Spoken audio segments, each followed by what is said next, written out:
Oh, yeah. Oh. Oh. Oh! Hey! I didn't know you guys were there already. Hey, welcome to John Baumann Week here on the Boston Chris podcast. We are so stoked to have John here for the first time ever. I'm such a huge fan of John's, and let me tell you a little bit about John Baumann, and then we'll get right into this incredible conversation. To quote Robert Earl Keen, it's the little things. John Baumann has that songwriter's eye. His songs are populated with those little things from life. Familiar things that draw you in, paint pictures in your mind and make you say, man, I wish I would have thought of that. That's the great thing about this kind of songwriting. It's not flashy in any kind of way, except its emotional depth. Since his debut EP in 2012, John Baumann has established himself as equal parts brilliant songwriter and captivating entertainer. He's released 4 solo records, landed cuts with other artists from Kenny Chesney to the Randy Rogers Band, and continued to cement his budding reputation as a distinctly talented singer-songwriter. He is always working on new material, maintaining a steady run of tour dates with his band and as a solo performer, while also a member of the acclaimed group, the Panhandlers. We talk about all of those things today here on the show. And guys, I have some homework. Hit that like button down below before we go any further. Hit the like button. That's going to really help us out.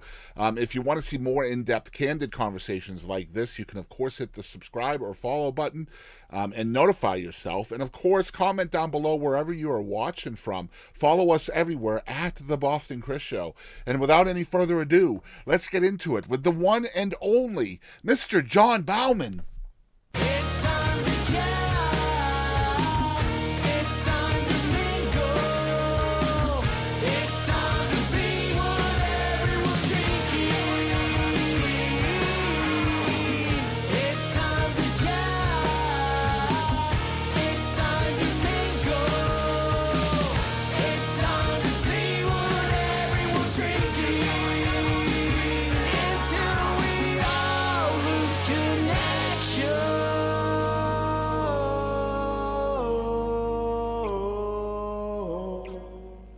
Hey everybody, I'm Marty Dodson. Thanks for tuning in to Boston Chris podcast. Hope you enjoyed it. Guys, it is John Baumann Week here on the on the show, and is the pronunciation right? It's John, right? John. Yeah, you got it. No, man, it's kind of a point of contention, right? It is Baumann, though, right? I got it right. It is Bauman. You got it. It's always this tip of the cliff moment where it's like, what's going to happen? I have people that I've known for a decade that have had me for shows. I love them. I'm not disparaging them, but they still get it wrong, and I just what? Man, I had a moment with Charlie Robinson on his bus, and I pronounced his name wrong because I was nervous as hell. And here I am. I've got Charlie Robinson in front of me, like the icon, this larger-than-life person to me, and I blew it. And ever since then, man, I make sure. For sure. Well, and that's a tough one. You know. I didn't really start calling Bruce. I didn't really start getting it right until maybe 5 years ago, 6 years ago. And I consider myself like a longtime fan of those guys. Well, thank God it wasn't just me. But yeah, it was a really long day, and it was a grand opening of a place in Lindale, and he was the headliner for it, and it was just, we were all tired, and he was tired, and I blew it. I said Robeson instead of Robinson, and I was like, it's Robeson, right? And he looked at me and he goes, really? Yeah, dude. I mean, it's funny, like, sometimes it can really get under my skin, and then sometimes it's just like whatever. And then sometimes just the moment is so awkward that it's just like, can we just let me introduce myself? Right, right. Yeah. Well, don't worry about it. Don't make it hard. Like I said, that taught me a lesson. Do your research. Be ready for anything. That way, if you are nervous, it's just muscle memory at that point. And right. So we're going to include a couple of songs, and the first one I wanted to chat with you about a little bit is Border Radio. I really love this song. Tell us a little bit about this song, John, if you don't mind. Well, it was really probably supposed to be a Panhandler song. We wrote that at a Panhandlers retreat in Brady, Texas, which is right smack in the middle of the state. Yeah. And we'd all broken off into small groups. Sounds so wholesome. We were having small group time, and anyways, Charlie Stout, who wrote West Texas in My Eye, we Yeah. were together. We were just sitting there, and we had some tequila, and we just kind of worked at it and chiseled away and got it to where we were like, well, this song's done. And I asked the guys, I said, hey, do you guys mind if I take this song and put it on my next record? And they were like, sure, no problem. They were all cool about it, and I did, and it became the title track. You know, I don't know how to describe that song. I guess that's really the listener's job, but Yeah. a fun one to write, and yeah, real proud of it. Man, I love Charlie Stout too, man. He's man, the Panhandlers thing is so interesting to me because here you have 4 just gigantic songwriters as part of that group. And then you have one of the best songwriters ever in Bruce producing y'all. Then you have Charlie Stout who wrote, you know, the big hit for you guys. Like, you're just surrounded by like these writers, man. Just incredible stuff, isn't it? Being associated with all that talent. It's awesome, and it's a Yeah. lot of fun, and there's really been a brotherhood kind of built over the last 5 or 6 years of that band. I mean, from retreats to tours to making records. It's been a lot of fun. I mean, our group thread, we were just texting this morning and last night. You know, it's been a real blessing to be part of it. Yeah, I just recently met Charlie, so I want to say maybe a month or September, I think, was the first time. Where'd I you met guys him. meet? So he was opening for Kayla Ray at a listening room in Winsboro, which is real close to Oh, me. cool. The Arts Center. Yeah. Yeah, Must have yeah. been Arts. Cool. Yeah. Cool. And so, yeah, that was my first time meeting Charlie. I need to follow up with him now that I think about it. But yeah, let's not get too far off track. Let's show you guys Border Radio from John Baumann. You know, check it out.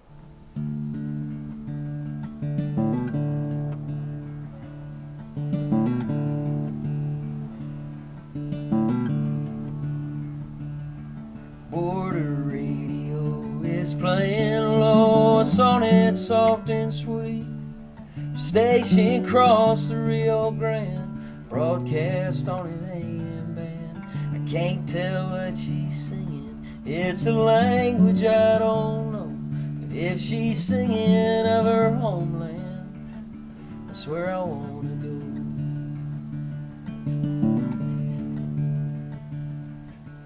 I recognized a word or two, Azul and Corazon. I've also had a heart that's blue, Lord knows I've been alone. El Camino del Diablo, from the dusk until the dawn. La Camina de Stress, that's the one I should be on. Well, I lost that station driving through the Davis Mountain Range.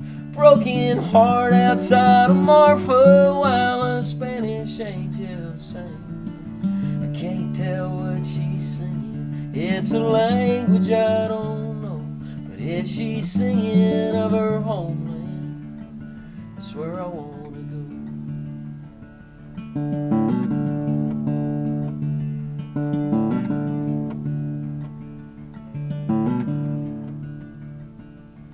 When I pulled into the motel, she was stuck inside my head, crying senile Patria, lying wide awake in bed. I can't tell what she's singing, it's a language I don't know. But if she's singing of her homeland, that's where I wanna go.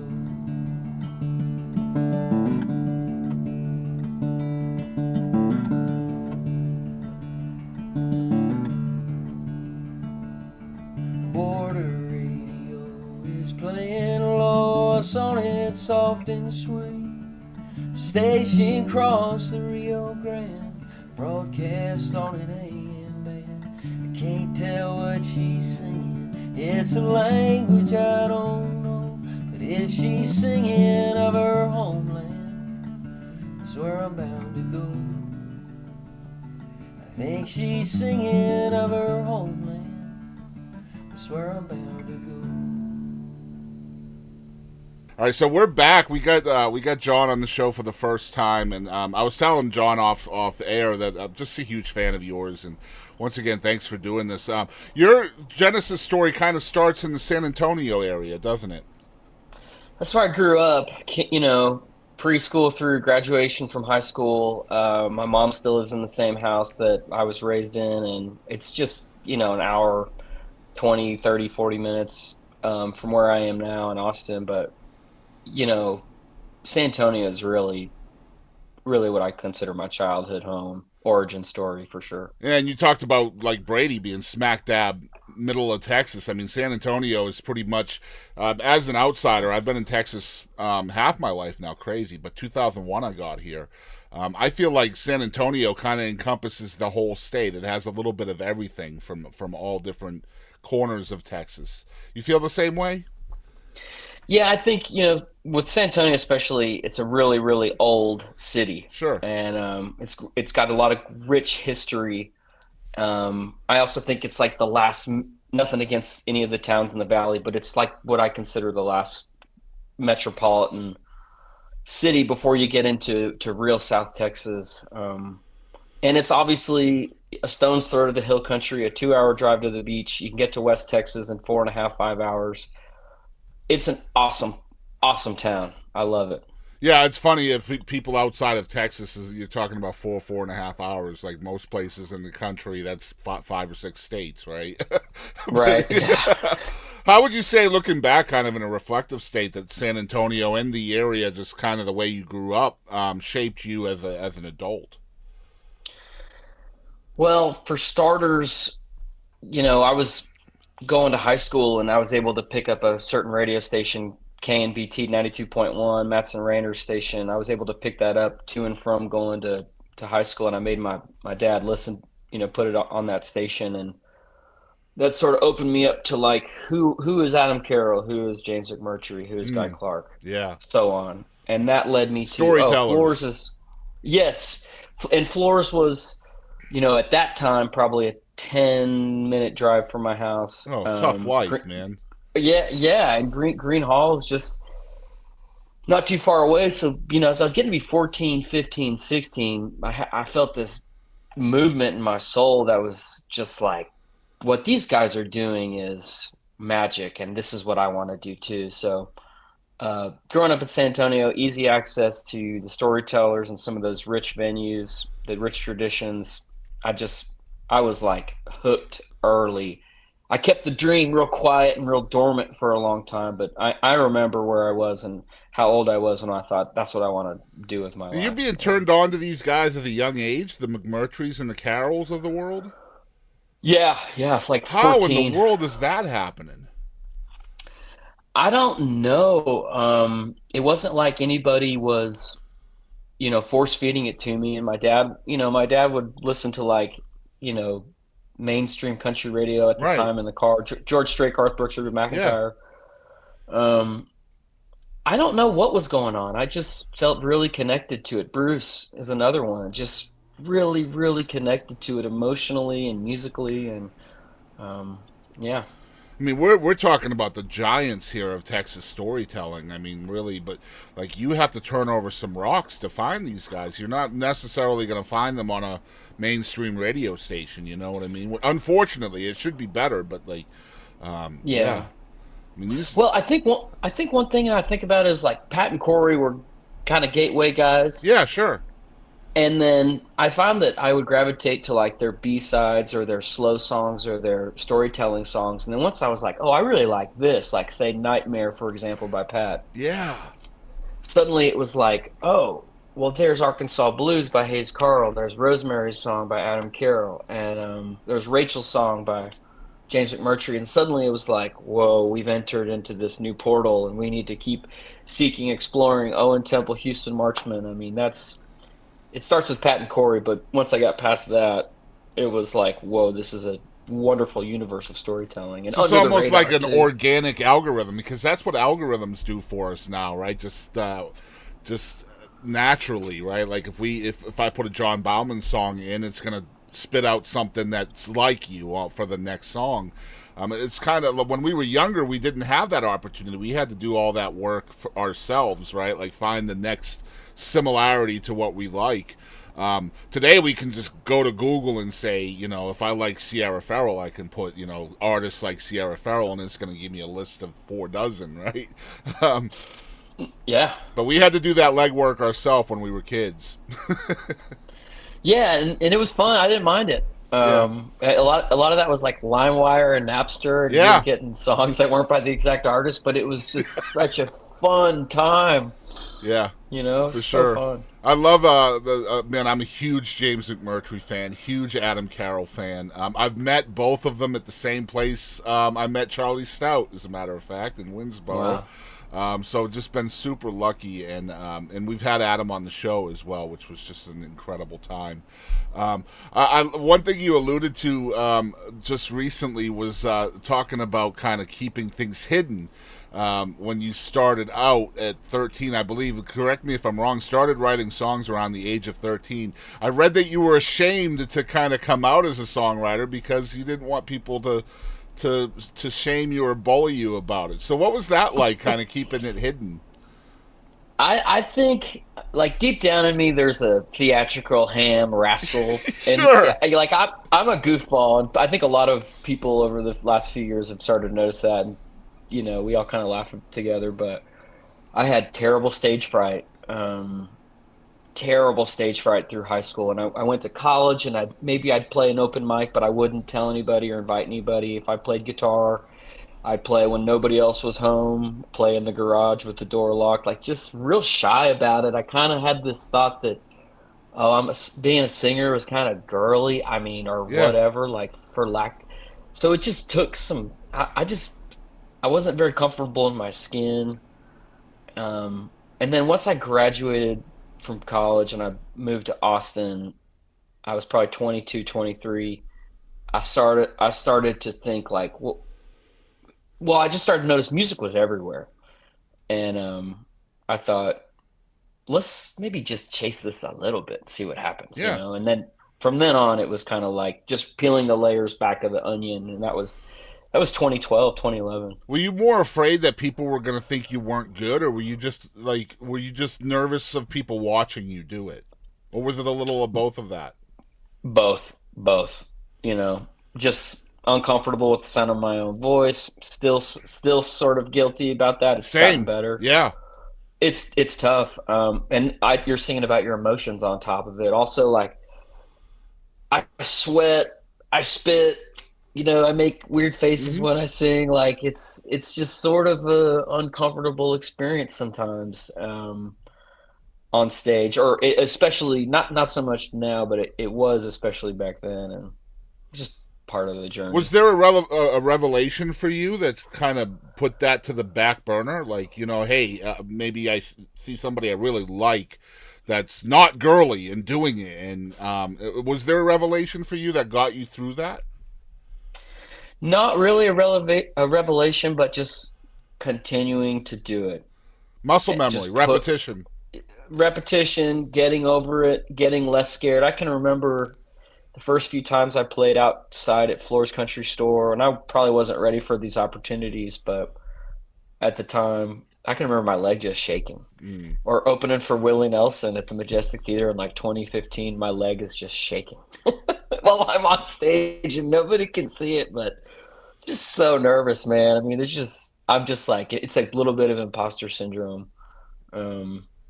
But Panhandlers and COVID and post-COVID and kind of looking back and being like, hey, we've been doing this for 10, 13 years, somewhere in there. Like, I've just had to work through all of the kinks with the anxiety and the nervousness. Yeah, it's tough. And I've been blessed to chat with over 600 songwriters now on this show, and people would be surprised if you're not listening to the stories how prevalent imposter syndrome is in the arts. Man, it's such a killer to people, and every single artist I've ever spoken to has that inner voice that's talking them out of art all the time. No matter how successful or good you are at it, that voice still is beating you down, man. And Yeah, it's so true. You mentioned going to school, college, and all of that. How did that era of your life kind of shape your creativeness, your artistry? You know, I think the best thing I got from going to school and getting out of kind of the suburbia that I was raised in uh, was just developing a keen eye or an observant eye. At the risk of sounding arrogant, just like paying attention to what's going on, Attention to what's the vibe detail. he attention to detail, Yeah. and it's like it wasn't getting better at guitar, getting singing or anything like that. It was just like paying attention to my world around me, and um that's really the foundation of a lot of my work is just being trying to be observant, you know. Yeah, and you can definitely tell that in your songwriting. It's very descriptive, right? It's something I want to chat about with you later because I think that Sure. makes you very unique. Descriptiveness is such a lost art in the world of songwriting today. With everybody's just trying to be so commercial, which I understand as well. But um, as you're kind of getting back into music and in your early 20s, what was the goal for you? Did you want to be a songwriter or did you want to be more of an artist? Like, what was the mission, if any? This is gonna sound crazy, but I looked at Adam Carroll and I thought that's what I want to do. I'll be happy if that's what my career So, ends up kind of a looking like. traveling troubadour kind of deal? Yeah. Yeah.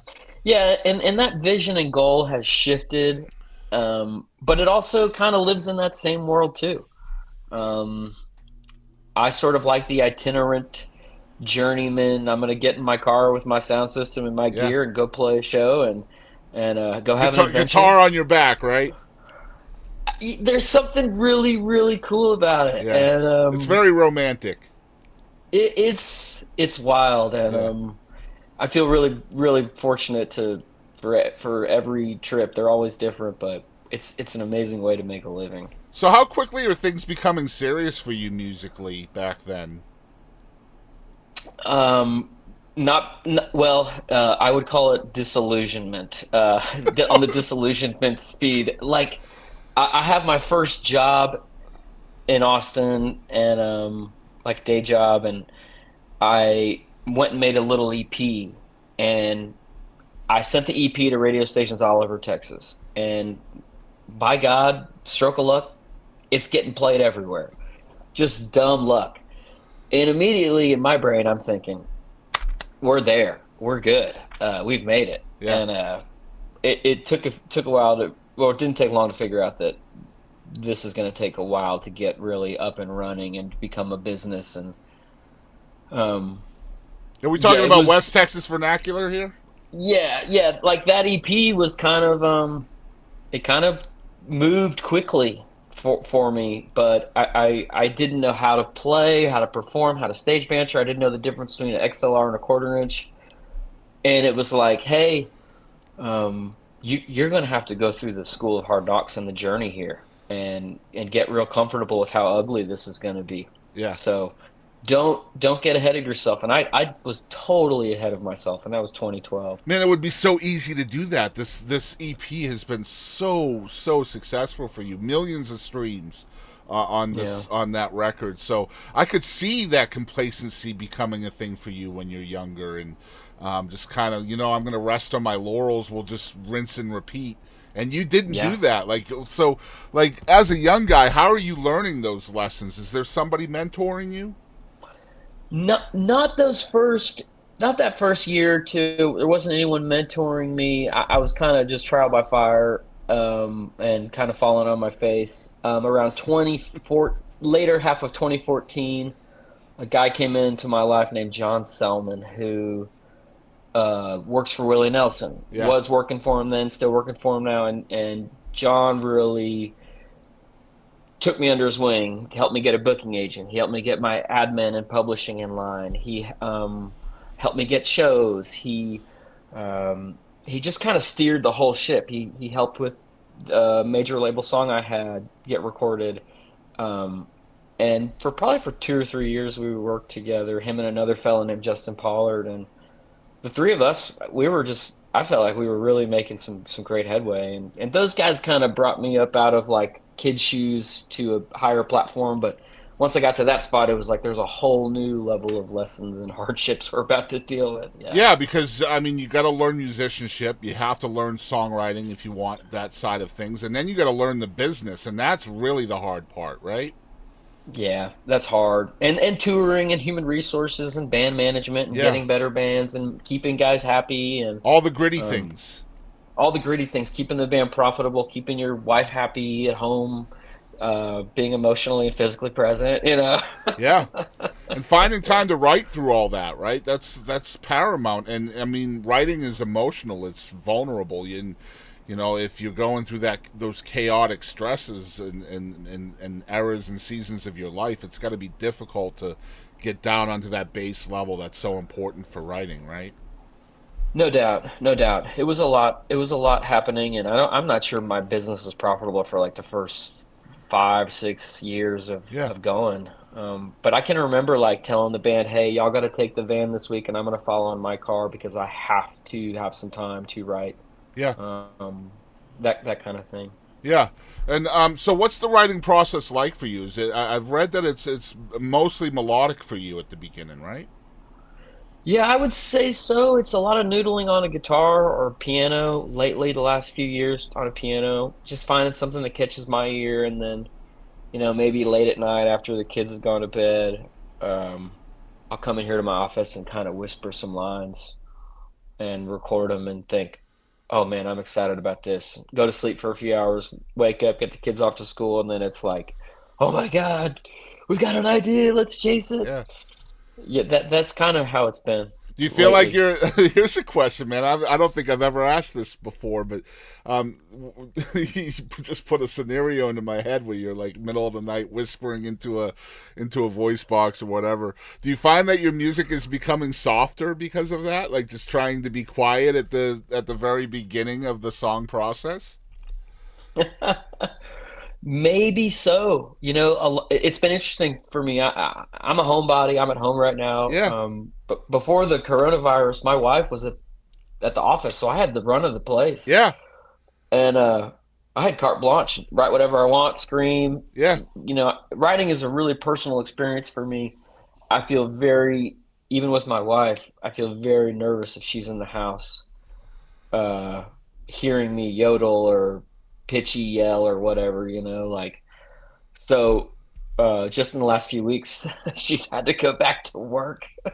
So I have the house to myself again. So we'll see if the musical So that means there's a volume heavy metal changes. record coming out soon. Yeah, it's so funny. I just been listening to this Trudy Oak. I've been staying on my fence for the last couple hours, and I'm listening to the Trudy Oak record, and I'm thinking, God, this sounds like a fun record to make. Yeah. Good stuff, man. Yeah, I love chatting about writing. You talked about piano and guitar. Can you kind of compare and contrast how it is for you writing on each of those instruments? Well, with back in 2020, I had a brand new son, and we had a piano here, and didn't know how to play it. So I got little stickers, and I put C D E F G A B on all 88 keys, and I taught myself how to play. And that has been really nice for me to just kind of open up some melodies and kind of get off the guitar where I kind of felt myself doing the same thing or being redundant. Um, Do you feel like but that's because you know more of the guitar? There's more of a muscle memory there, and so when you start a new instrument, it just simplifies everything. I think that's spot on. Yeah. Yeah, Yeah. I hear that so much with people that are going from guitar to piano or vice versa. That, like, One More Day, for example, was written that way. It was written on a piano from a guitar player. And so because Yeah. of that simplification down to the base elements of music, that's how you got that opening piano play on One More Day by Diamond Rio. And I asked him straight up, I said, if you didn't have a piano in the room that day, would One More Day ever have been heard? And he said probably not. Unbelievable. I Yeah. love that song. What a Yeah. great song.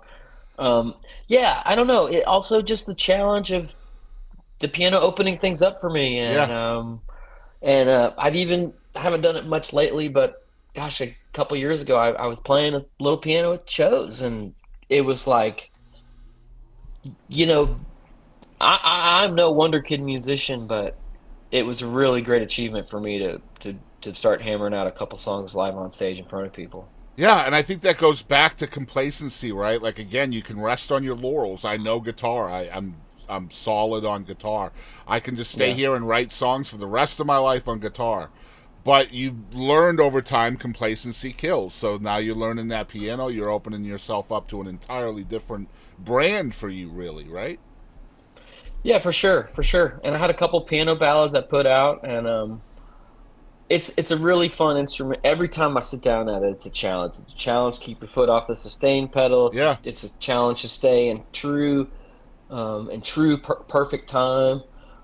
And it's a completely It's different vibe too, like just, yeah, yeah. yeah, yeah. And one thing is too, like, Billy Joel and Bruce Hornsby, Leon Russell. Yeah. There's other guys out there, but some of these piano-based songwriters are just, Elton John. Yeah. yeah, of course. I Yeah. mean, just mind blowing, Yep. mind blowing.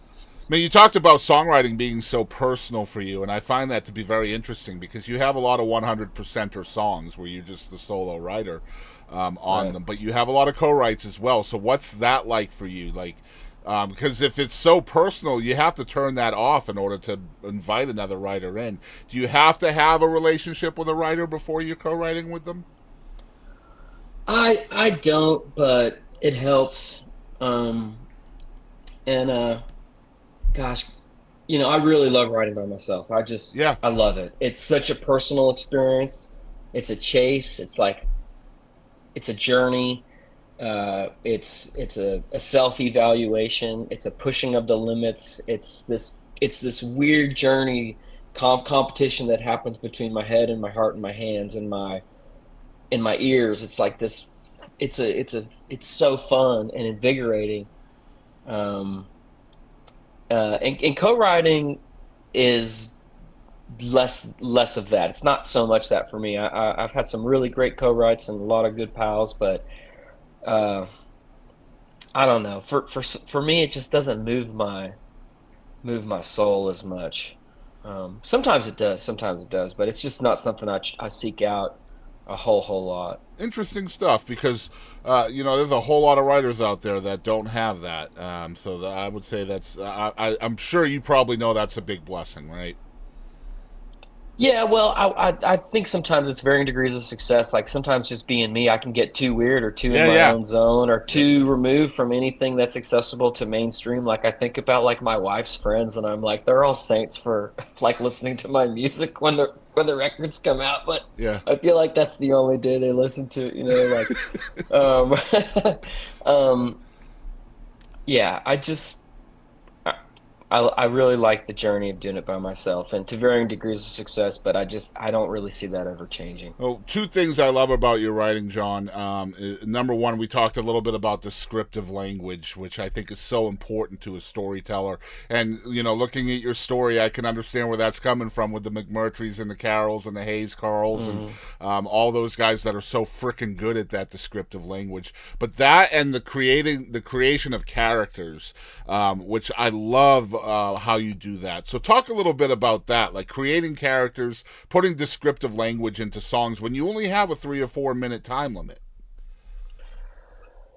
Yeah, that's a great question. Um, I don't know. I think sometimes a lot of characters are shades of myself or shades of people I know or have met along the way or are a archetype or prototype or stereotype of people. Yeah, Um, or the other side of it is the character is the place you're in.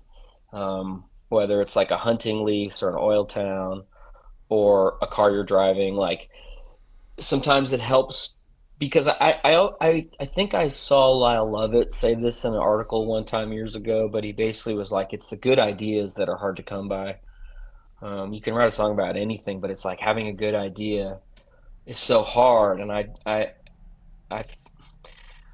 I don't know. It's like we can write another love song or heartbreak song, but it's this. Let's coming out of left field and doing your best to do something authentic, organic, original is like the goal. Um, but well, yeah, you talked about your music, your songwriting being more melodic and musically based at first. How are these characters presenting themselves in that process? yeah, they kind of respond to the sound of the music. Like Gold El Camino, I know there's this kind of grungy, droney guitar on it, and I just thought, Gold El Camino, those two words already have some internal rhyme scheme going on. That's a sexy, stupid, Yeah. vintage car that's kind of hilarious and kind of awesome at the same time. It's the automobile mullet, right? Yeah, spot on. Yeah. Spot on. And yeah, it's like I think a lot of times the lyric and the story and the character responds to what the music is leading it towards, like a cart and a horse. Yeah, I love that. Being from really central Texas, your music follows a lot of Texas-centric themes, whether it's geographical based or just talking about oil and the other things that Texas is known for. Is that just is that born from a love for Texas, do you think, or is it more commercial for you? Are you trying to resonate with your audience? Gosh, great question. Probably a little bit of both. I have a deep love of Texas. I think about, there's a great John Steinbeck quote out there, and he just talks about Panhandle, Gulf City country. Texas is the embodiment of all things, and I feel very lucky to live here. But also, there's wild things happening left and right, and it's fun. It's been fun over the last 10 or so years to kind of play into those things and talk about those things. And there's a lot of content to write about. I mean, Texas gives you a lot. It does, and maybe for having lack of better foresight, sometimes my Texas songs that they don't travel particularly well. So sometimes I wonder if I've kind of boxed myself in here, but that's what I was going to ask you next. Is there a worry of to be stereotyped or typecast as a Texas anthemic kind of artist? Yeah, I think it comes and goes, because sometimes when I'm just idling and not doing much, I think, man, I really like, or I'll be playing in Chicago or DC, once in a blue moon, and I'll think, gosh, maybe we could have double or triple the number of people here if we weren't just yammering on about our home state. Well, the reason why I wanted to ask that is just the new record. There's less of that on the new record, right? I mean, you do have the Tulsa song, but other than that, there's a lot more. There's no Texas on it. Exactly. There's no Texas Was that part of the strategy? Yes, it was. I think I referenced Texas once, and that's what friends are for when I talk about guy in towns. Right, but, yeah. Yes, it is part of the strategy. I mean, I love what we have here in Texas. I am so grateful for the fact that I can drive to a show and be home the same night and be with my family. It's just where I am in my life. It'd be different if I was 25 and, things were different. But, with this new record, a lot of it's intentional to grow beyond Texas. Yeah. And the record has not even been out 3 months yet. But, for me, my career's always been kind of, let's wait and see. And I think it may be a year or two before we kind of know how things are trending with it. Yeah, it's a killer record, man. I love what you've done with it. I love the title of it, "Guy on a Rock," because that can. Hey, you're the first person to say that. that likes it. That likes the title. I haven't had anybody be like, "Awesome title," but no, I think it's great. It could mean so many different things, man. You know what I mean? For sure. Well, I appreciate that, and I keep saying this in interviews, but I think of it, and not to sound too heady, but I love Carl Sagan's quote about "We're all here on a pale blue dot." Absolutely, yeah. And that's what "Guy on a Rock" is. That's what. Yeah, I mean, it's so cool. Like I said, it could mean so many different things. I feel like the title of a record means so much too, because the more open-ended it is, the more people are going to be curious about what it's about, right? I hope so. That's a great way to look at it. Yeah. I love that. Like, for example, a lot of times somebody will title their record and it won't have anything to do with any of the songs on the record. It won't be a title track or anything like that. And so there's a mystery about that as well for me as a consumer. Like, why is it titled that, but there's no song by that? But it's lyrical. Sometimes it'll be in a lyric in one of the songs and you have to find it. you know? Yeah, a little Easter egg. Yeah, that's always Yes. super super cool. Yeah, I love that concept, man. We talked a little bit about West Texas Vernacular 2012. We're talking about Guy on a Rock 2025. 13 years in between there, and a really tumultuous time in between with COVID and all that. Talk a little bit about the evolution of your sound over that time, and where you are now compared to where you were then. I think foremost, there's a vocal difference. Like I just didn't really know how to sing in 2012, and um, I'm not Pavarotti or anything. Uh, None of us but are, like, man. yeah, no, but and and my voice is a little edgy and a little raw, but such a different voice from 2014 when I was doing the High Plains Alchemy record to the 20 to Proving Grounds. Like it's so different, and I just feel like it's getting more and more comfortable, and it's like I still feel like I I have better singing in front of me. Um, and I'm excited to get there. It could be it's just down the road for me. But so to answer your question, I think that's a huge part of it. Um, Also, I think maybe having a little bit more ownership and confidence and Being more hands on. understanding. Yes, Yeah. yeah, yeah, Yeah, fighting for your art, right? That's especially when you have a background in stage fright. I imagine that can be hard. Speaking up for yourself. And have you worked with different producers over the years? I imagine you have, right?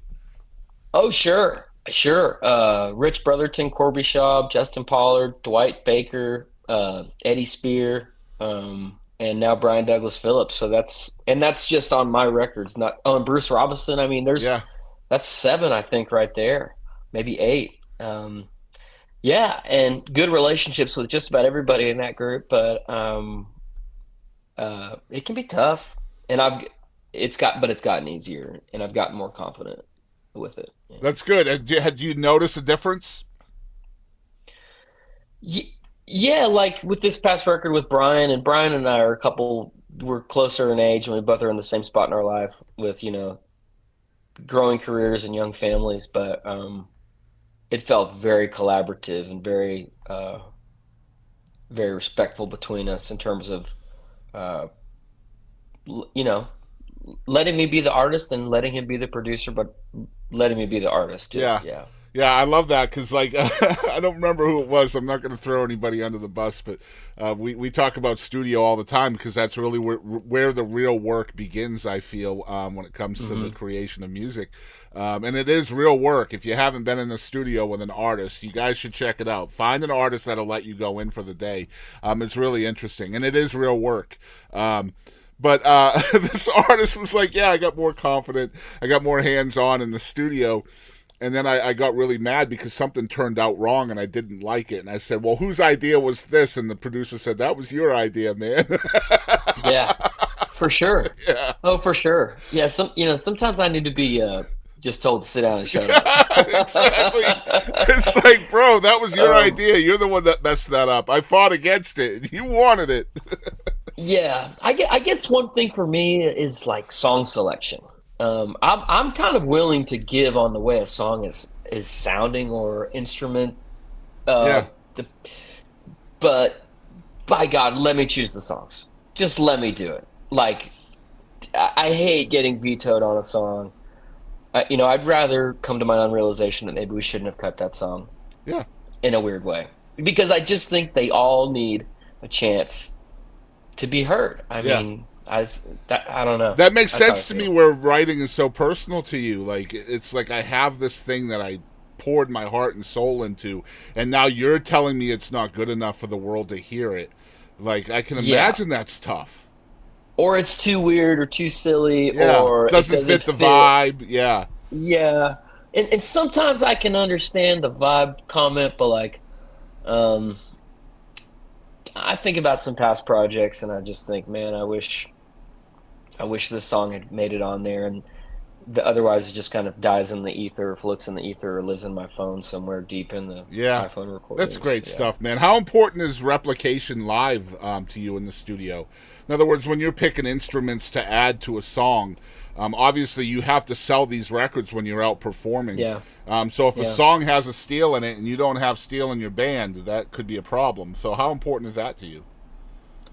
Well, it wasn't a problem to me because I just kind of didn't pay much attention to it. Thought these songs, arrogantly, maybe self-admittedly, like, hey, these songs are good enough. They don't need this. Yeah, And that's kind of the way I carried my flag for a long time.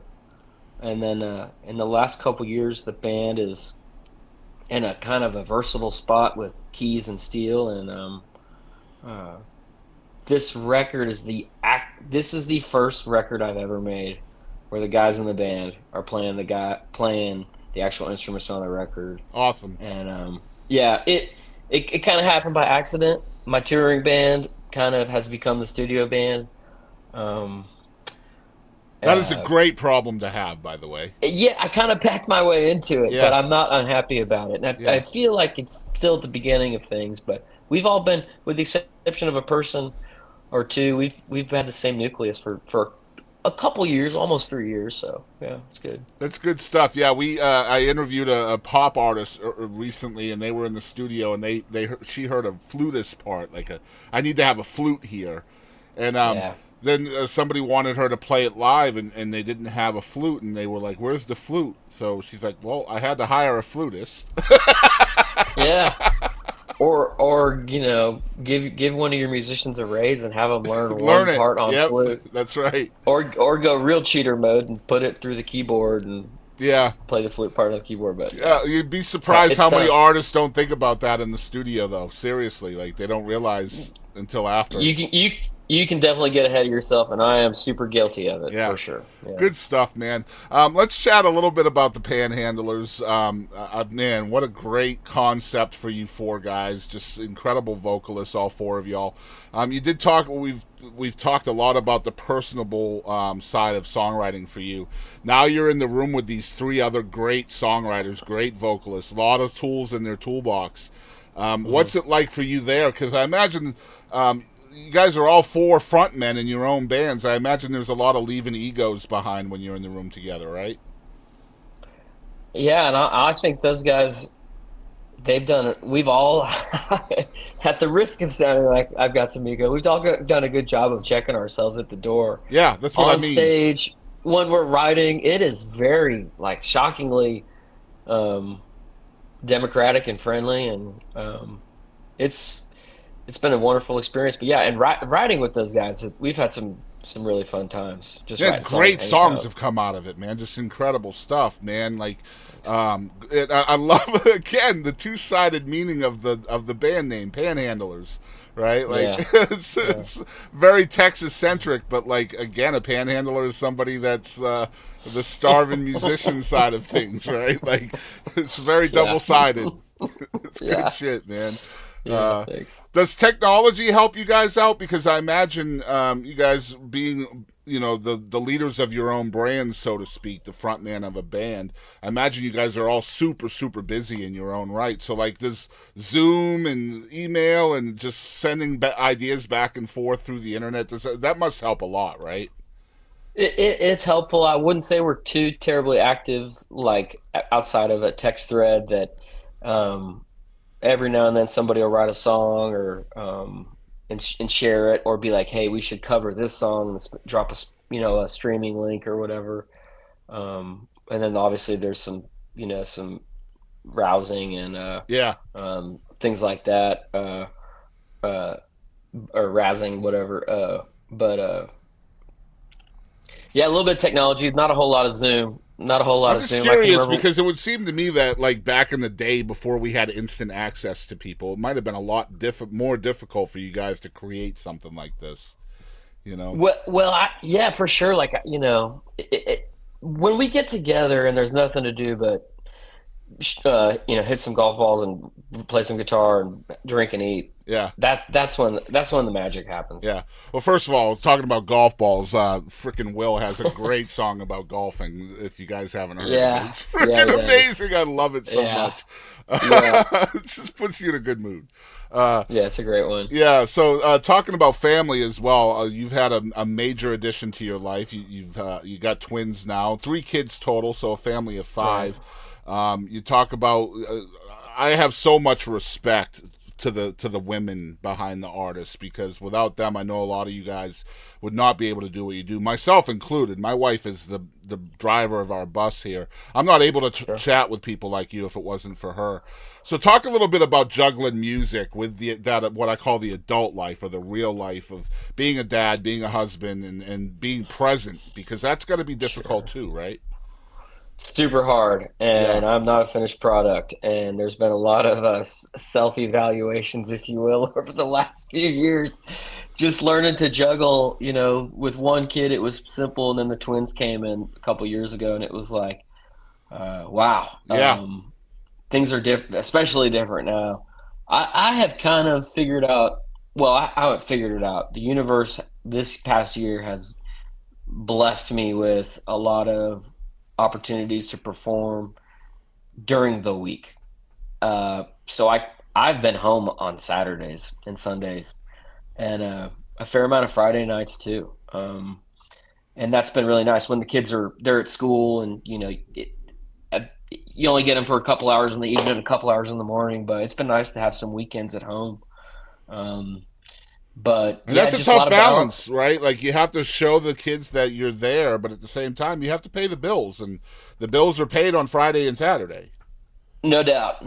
And my wife's cool. She gets it. She's been supportive from day one, and has never once said, it's time to hang it up. Yeah, buddy, put away the toys, like James McMurtry and No More Buffalo. Mama's calling, put away the toys. She hasn't done that yet, but it's a process, but we're making a good go. Has the writing changed? Like less drinking songs, more songs about the babies? Yeah, I mean, or just more songs about trying to be more stable and happier and more present. And there's a couple kids songs I've written, not like children's songs, but songs about having kids. And the writing has changed, but I'm kind of in this research phase right now where I'm not writing songs, but I'm just thinking, I'm starting to have the seeds for what does the next thing look like. And it's kind of like we can take a couple different directions. And part of me wonders if it's worth exploring, not so much diving into family and emotions and things like that, but let's write a 5-pound bass song by Robert Earl Keen, or let's chase some good times, Yeah, I love that. Has that changed for you, that research process before the project? Like, you know what I mean? Because I find that interesting what you just said. Like, I'm not writing, I'm researching writing. Yeah, this is the first time I think I've consciously done that.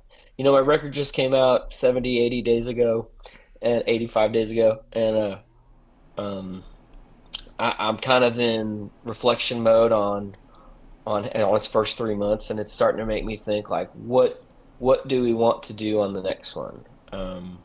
Because it's time to start thinking about it. It's not time to start making it or recording it or envisioning it. It's just what little seeds can we start grabbing from the universe to drop in there? Where do we want to go? Did the analytics on the prior one have any play in that? Like, this didn't resonate, so I'm not going to do that again, kind of thing. It's hard to say because it still feels quite early. And gosh, it's so funny, like, there are some songs I've written where I thought, this thing is really going to move. I was just going to say, does that hurt your feelings when, because again, it's so personal to you. You put it out in the world and maybe it doesn't live up to your standards, or not standards, but expectations is probably a better word, in an algorithm and analytics way. Does that hurt your feelings? I won't say it hurts my feelings, but sometimes it leaves me a little like, did we miss something, or did we get something wrong here? Because there's been other times where I've taken the same approach, and um, Man, I love that you're thinking it's about that. yeah. It's not. It's I don't take it as a loss, and the thing is too is I also think it's a long game, Sure. and I don't think I think I'd be doing myself a disservice, and I think I'd be doing myself harm if I took a look at a record that came out in the last year even Yeah. and thought we didn't get it this time. Because I think a lot of times, man, it's 3 years, it's 7 years. Hmm. These things take time, and Yeah. my career has been a journey of time and will probably continue to be. And in a lot of ways, I'm quite at peace with that, because a lot of times I think if things are moving too fast, I might not be able to handle it. You Just know, straight up. it's so funny, man. As a fan of music, I get my feelings hurt when I see a Sure, song that I love that's not doing well. sure. Literally, really hurts me. Like there's just when you hear a song that you love and nobody else is listening to it, man. Golly, does it drive me crazy? It's like, what are you people thinking here? Like, it's just I don't get it. I feel the opposite. I feel like I'm the only one who knows a great secret. Well, I feel that way too, but like I'm not that guy that's gonna like keep the fishing spot to myself, right? Like I'm the guy that Yeah, tells everybody about it, man. yeah, yeah, for sure, for And sure. then all the It's fish are funny. taken. Yeah, it's funny. Yeah, I hear you. Yeah, it just I don't know, it makes me mad, dude. Like I want to see these songs go gold and platinum and all that, and I don't know. I don't know if maybe there's some kind of personal thing in that I want to be proven right. I don't know. Maybe it's an ego thing, but yeah, I love that, man. You got a cameo. I saw this shit on your social media, man. I love Yeah, that. I just got it going a few days ago. I thought this would be a fun way to connect on a personal level with people, and I don't know, man. I'm a rascal, so it's fun to get up there and pontificate and say dumb stuff. But that's kind of my stage show too. Yeah, There's some like Diet Mitch Hedberg and Diet Todd Snyder in there. yeah. Yeah, I freaking love it, man. I saw that on your social media. I was like, bro, what a great idea, man. Man, so I hope more of y'all will do that. It's such a great idea. If you don't know what Cameo is, check it out. We'll put a link in the description to John's down in the description. please do. Yeah. Yeah, and I imagine again anything that puts money directly into your pocket. I'm a huge fan of because I think artists need more of that. And honestly, Patreon's good, but I think Cameo should be the way that people do this because the folks are getting something back immediately, right? Yeah, no doubt. I mean, at the end of the day, playing these songs, getting paid to play songs is like it's like what could be better? Yeah, Um, but that's priority one. But it's nice to, I can take a few minutes and send somebody a stupid birthday video, and it's so it's dope, man. it's funny. All right, let's chat a little bit about the second live song that we're going to put on here. This you did allude a little bit to this earlier. This was your cut. I think Kenny Chesney cut it. It's Gulf Moon. Tell us a little bit about this song because this song's a little bit different for you. I feel.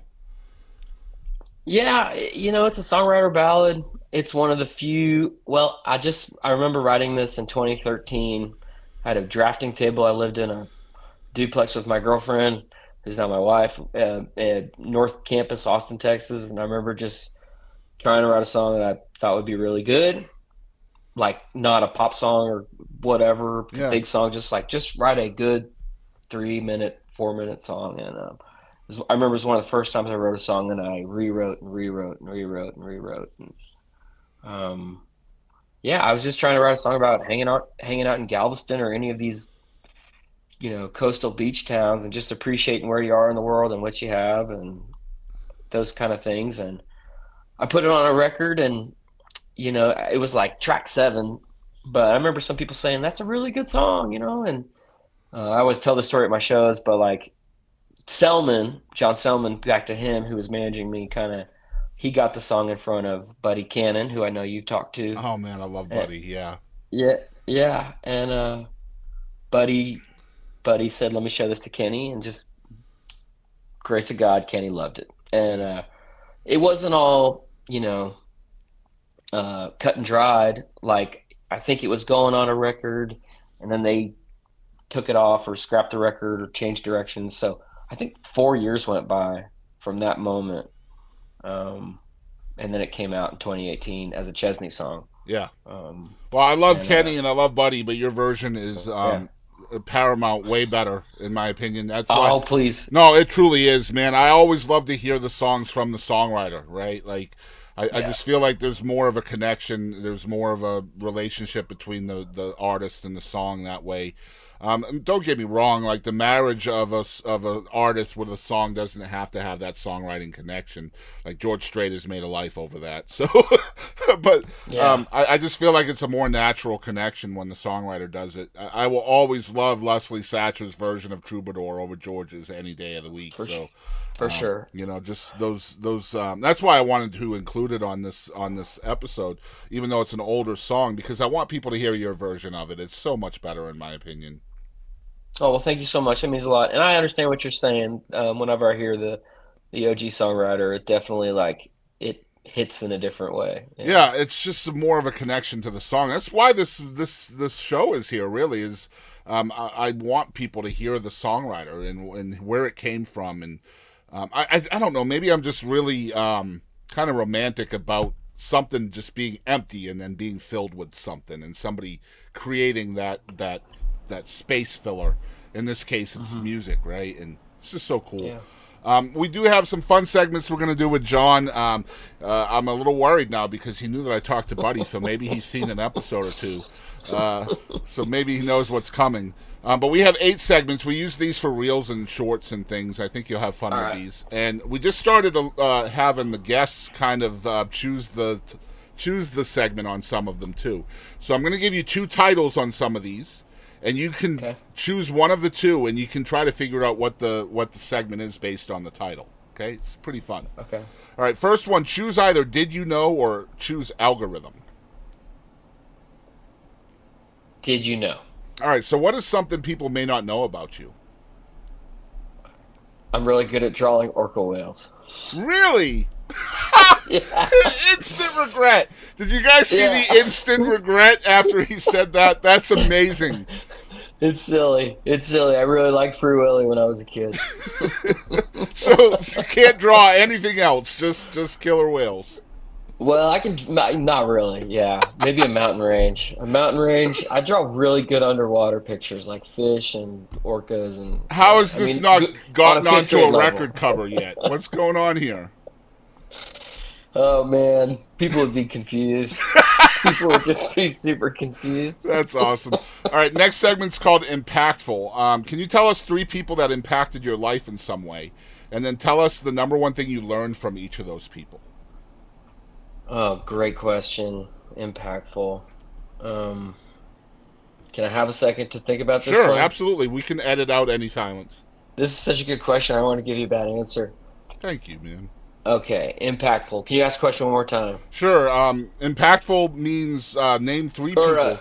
Yeah, sorry, go So ahead. you're going to name 3 people that impacted your life in some way. It doesn't have to be music-based either. Just impacted you in some way. And then tell us the number one thing you learned from those 3 people. Yeah, so my dad would have to be number one. I mean, just like gleaned so much from him. Huge part of my life. Another guy, Greg Popovich. Never met the man, but just huge Spurs fan and huge believer in kind of his leadership approach and the way he kind of ran a basketball team that I was a big fan of growing up. Number 3, gosh, this is a tough one. I don't know. Probably my wife. She's just been a great part of my life, a huge addition, and I think from her I've learned a lot about myself and a lot about love and a lot about family and a lot about what's really important. Yeah. Man, a good woman helps in our growth more than anything else in the world other than kids, I feel. For sure. You're so right. I just never, yeah. It's like for me, I didn't meet my wife until, this is my second wife until 2015. And I mean, I was geez, I was 39 years old at the time, and I've grown more in the last 10 years than I did the first 40. For sure. Just because of her, and she's taught me so much. And you don't even realize it's happening most of the time, you know? Yeah, no doubt, no doubt. It's so good, and Yeah. it feels like it's supposed to be that way. Yeah. Yeah, absolutely. All right, next one. Choose either Mount Rushmore or choose one artist. Those are the two segments. Mount Rushmore. All right, so who is on your Mount Rushmore for most influential artists to you? So the 4 artists that influenced you the most. Yeah. I'm gonna throw a curveball. Jackson Brown, huge one. McMurtry, number 2. I would say Robert O'Keen, number 3, and maybe Jacob Dylan from the Wallflowers. Oh my Huge gosh. Huge part of my origin and just love for music was that guy and that band and that record. Hell yes. Hell yes. Yeah. I love that, dude. What a great band that was, man. Yeah. They don't get enough love, dude. No, they don't. And yeah, I've loved subsequent records from them and Jacob's solo records, but just Bringing Down the Horse was flawless, cover to cover. Yeah.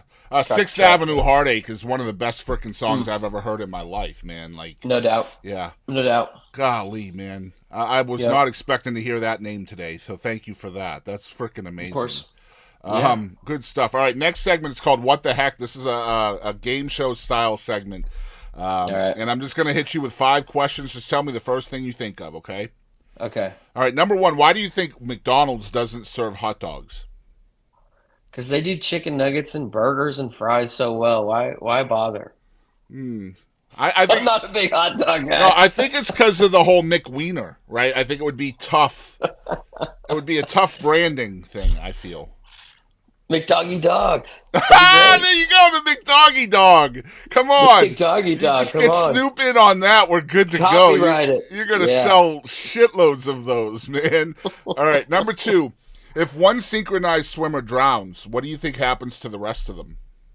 It depends on how good of how cohesive the team is. you Right. know? So success would mean they all drown, right? Sounds horrible, but maybe a fake drown. Maybe I a fake mean- drown. They all come up together. I mean, no, you have to take one for the team.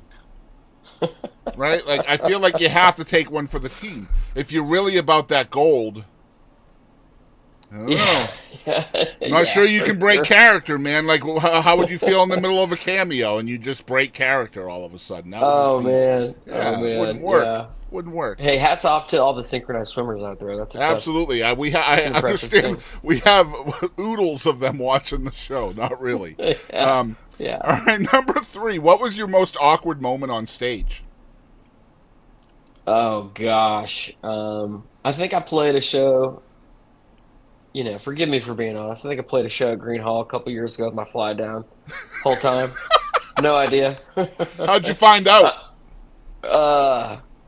I don't know. Maybe I had some people tell me afterwards, and maybe that makes sense why they were going like that. Oh, yeah. Yeah. But At least it wasn't like a viral moment that you found out about later on TikTok or something, Yes, that is correct. So you got to look at the bright side of things, man. You got to Yeah. do that. All right, number 4.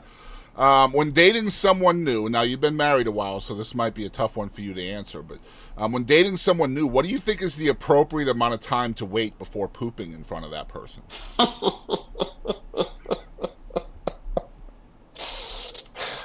As long as you can. just hold on to that, right? You got to have that private moment. As long as you can. Yep. All right. Okay. I told you, this is why we call it What the Heck. All right, number 5. Okay. All right, what world record do you think you have a shot at breaking? God, that's a great question. Not many.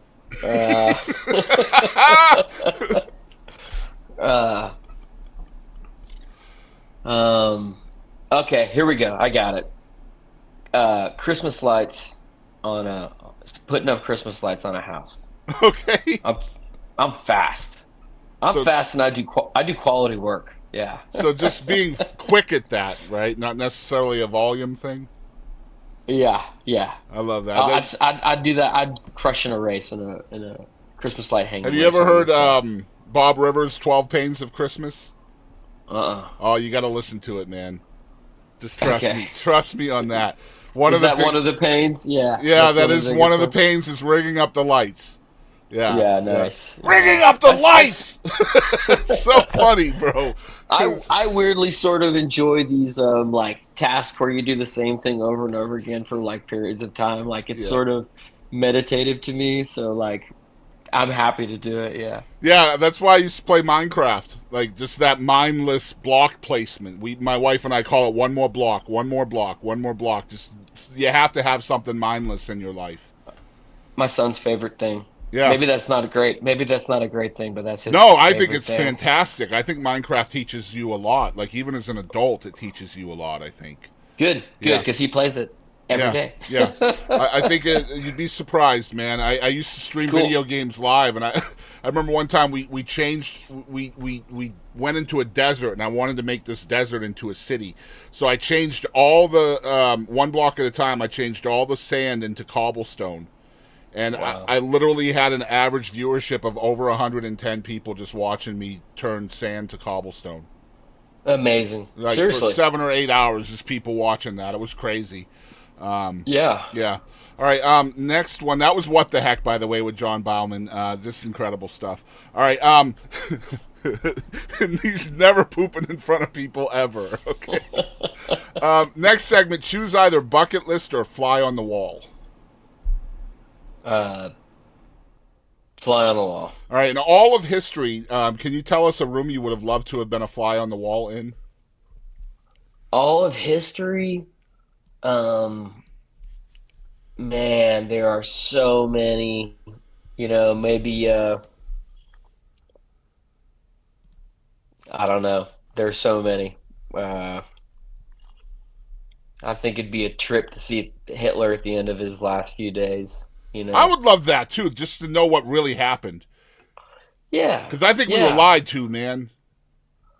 Well, just I'm not really one for suffering, but to see an evil man in a bad place would Yeah, feel but sort see, of here's good. me, right? So the whole world is literally being put on its ear by this one dude, right? This one evil megalomaniac, and we corner him into a bunker, and he supposedly commits suicide. Now, if that really happened, damn well the Russians and everybody, the Americans, would have been just parading around with his frickin' body for the world to see. We got him, we got him, we got him. But that didn't happen. So it makes me believe it's bullshit, you know what I mean? I can understand that, but I also just wonder if a different time and Yeah, I don't know, man. I don't no, know. no, it's fair. Yeah, everyone's entitled to their own. I think he got away, man. I think he got away. Well, where did he go to Brazil with Eva That's Perón? what they or- say. I think we made a deal with him. I'll be honest, because like he could have very easily, if he did make it out of the bunker, he could have very easily just did a press conference or something, and like everybody's a liar. So he didn't show up again.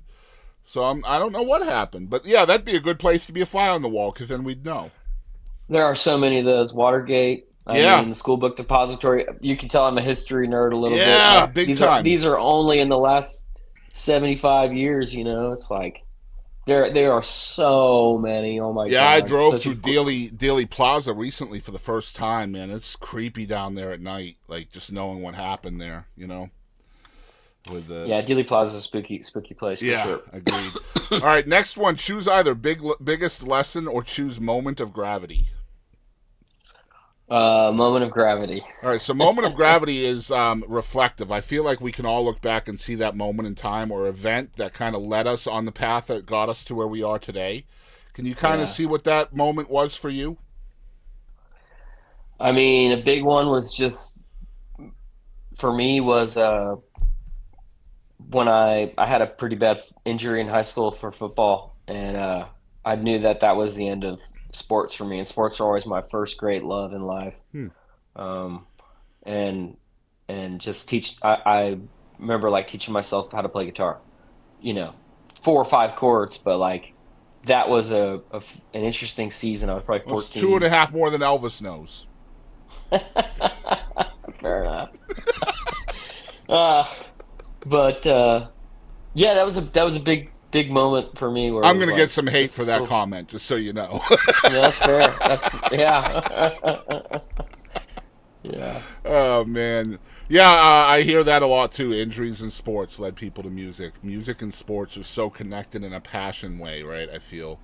Yeah. All right, next segment is called Grateful. What are the 3 things you're most grateful for?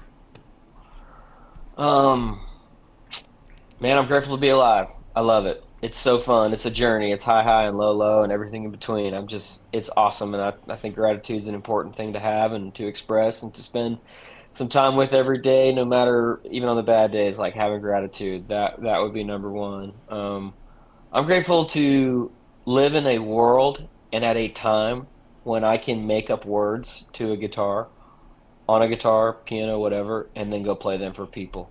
And like see the country, sometimes get beyond the country, go on tour and stuff like that. I'm so grateful for that. And then 3, I'm just super grateful for my family, man. I think I feel so tremendously fortunate to have my wife and my kids. Yeah. Good stuff. I love it. All right, last segment of the show, and it's almost always the hardest question for an artist in person, really, to answer. The segment is called "Who Do You Think You Are?" So, who is John Baumann? Well, on my byline on my socials lately, I've been saying I'm a songwriter, I'm a showman, and I'm a troubadour, and I'm a family man, and I'm a little bit of a rascal, and I'm a raconteur, and right now I'm sitting at my house counting down until my free time's over. So that's just me. Yeah, you said it earlier. A journey in time is who you are. Did I say that? You did. Yep. Oh yeah. No, that's fair. No, that's accurate. Yeah. And that's going to be the title of this episode, A Journey in Time. I think it's so perfect and so apt for who you are. Man, let me tell folks where they can find you if they haven't heard of you yet. I don't know what the hell you're doing out there. If you're a music fan, you don't know who John Baumann is. But it's johnbaumannmusic.com. That's going to be in the description below to make it easier for y'all. Again, he's going to have all of his pertinent stuff there from his tour dates. His music is there. Media, you can buy merch from him, which is important, guys. If you love somebody, buy something, whether it's a sticker or a koozie or a shirt or whatever, the music. That puts money directly into the artist's pocket. So, man, that's the best. I would say that's probably the best way to support you, right, John? I think buying a hard ticket to a show is my number one. Yeah, for sure. Yeah, which again is putting that money right in your pocket as well. So yeah, johnbaumannmusic.com. The spelling is right on your screen too if you just want to type that in. The social medias, the Instagram is John Baumann, at John Baumann, and the Facebook is at JEBTunes, and the X is at John_Baumann_. So follow along on your favorite place. You don't have a TikTok yet, or is it just not listed on your socials? I had one and then I got rid of it when the government was asking everyone to get rid of it. Oh, man. I didn't really like it, and I didn't know what was going on, but I should probably get it going again. Yeah. Yeah, I was more mad that I found out that CapCut is owned by TikTok, because CapCut is the best, in my opinion, editing software that's free. And that stopped working during that time, and I was very upset with that. Yeah. But John, thank you so much for doing this, man. I appreciate your time today, and I know free time is so important to you. So, it really I didn't mean it free time to get off the here. No. I know. I just wanted to thank you again, though, because I know how important dude. that is. Thank you for inviting me on, for the great questions, for the good conversation, the laughs, dude. Thank you so much. Yeah. Hey, y'all, Robbie Johnson here, and thanks for tuning in the Boston Chris Show.